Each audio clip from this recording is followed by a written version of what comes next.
Your patient presenting with lower abdominal pain and vaginal bleeding has a positive urine pregnancy test. Now what do you do? If you haven't already, you need to clarify with the patient when her last menstrual period or LMP was. You can wheel out the expected gestational age based on this information. Of note, there are patients that do not even know an estimation of their LMP. These patients will need to have an ultrasound either formally or bedside if there are staff that are trained to do so to determine the gestational age.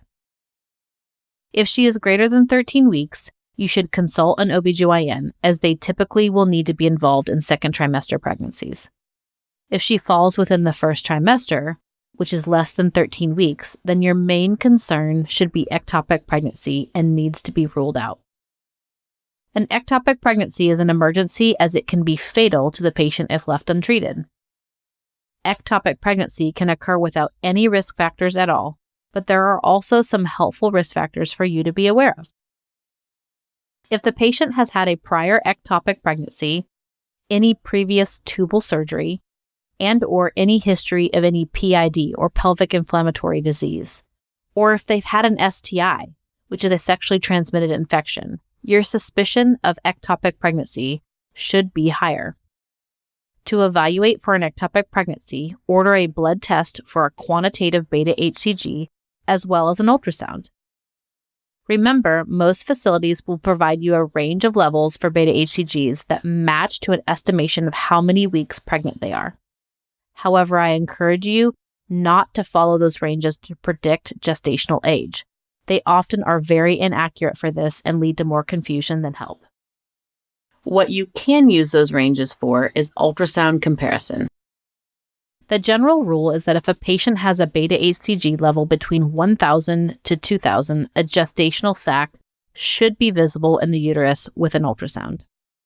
The yolk sac, which confirms an intrauterine pregnancy, usually appears when a beta-hCG level rises above 5,000 to 7,000 milli-international units per milliliter. However, in my experience, it is not this black and white. Individual variation exists when correlating beta-hCG levels and ultrasound findings. Ultrasound findings and beta-hCG levels should always be interpreted alongside clinical presentations.